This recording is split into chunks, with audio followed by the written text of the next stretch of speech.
Look at any major city. The skyscrapers, luxury apartments, shopping malls, entire communities. Behind every one of those projects is a developer. Here's what surprises most people. The developer often owns only a small percentage of the project, yet controls the entire deal. How? Because in real estate, control isn't determined by who has the most money. It's determined by who can find the land, secure the approvals, arrange financing, and deliver the project. Every successful developer climbs the same ladder. Each level brings bigger opportunities but also bigger risks. Let's walk through all 7 levels. Level 1, your first property flip. Almost every developer starts with a single property. You buy a house, planning to renovate it and sell it for a profit. It sounds simple, until the renovation begins. The budget is $30,000. The final cost is $47,000. Unexpected repairs appear. Materials become more expensive. Contractors take longer than expected. That's when you learn your first lesson. Profit isn't what you estimate before the project.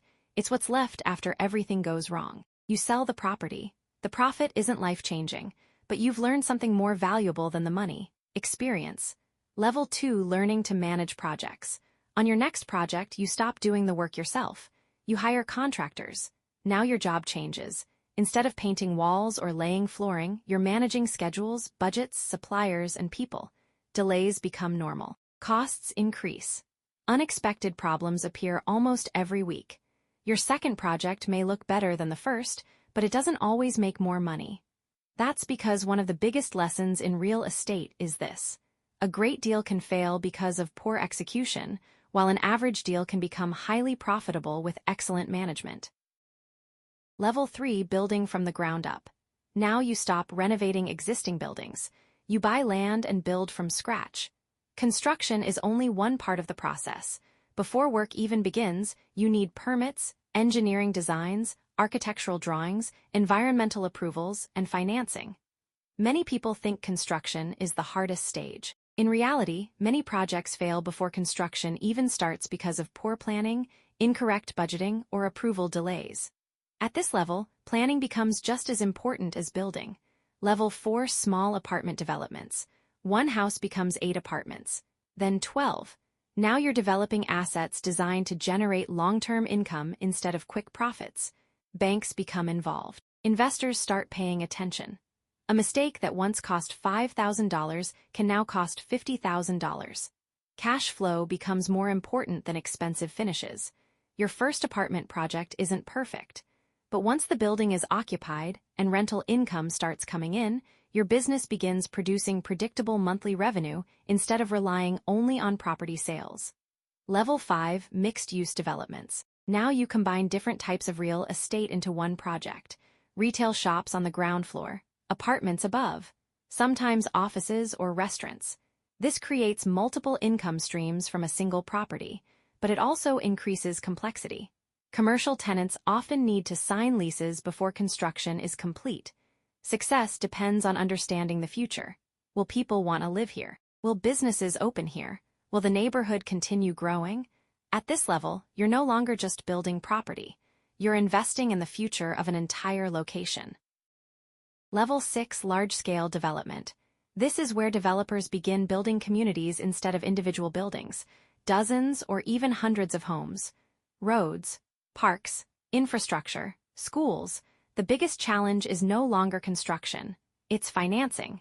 Developers raise money from banks, investors, and business partners. Here's something many people don't know. A developer may contribute only 5 to 10% of the total project cost. The remaining money comes from lenders and investors. In return, the developer manages the entire project and earns management fees and a share of the profits. At this stage, your ability to organize people becomes more valuable than your own capital. Level 7, $100 million developments. Now you're working on projects worth more than $100 million, sometimes much more. Your investors include banks, pension funds, private equity firms, and family offices. These organizations provide the capital. The developer provides the vision, planning, approvals, and execution. One of the most important terms in large development deals is called the promote. After investors receive their agreed return, the remaining profits are shared.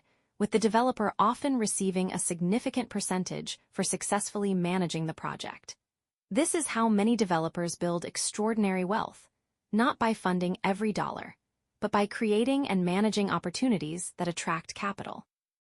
Conclusion: most people think real estate is simply about buying property. It isn't. It's about solving bigger problems at every stage of the journey, finding opportunities, managing risk, leading teams, raising capital, and making thousands of decisions before the first brick is ever laid. The truth is, most people never make it beyond the first few levels, not because the opportunities aren't there, but because each new level requires more knowledge, more responsibility, and better decision-making. The skylines we admire weren't built by the people with the deepest pockets. They were built by people who learned how to turn ideas into projects and projects into cities. If you enjoyed this video, make sure to subscribe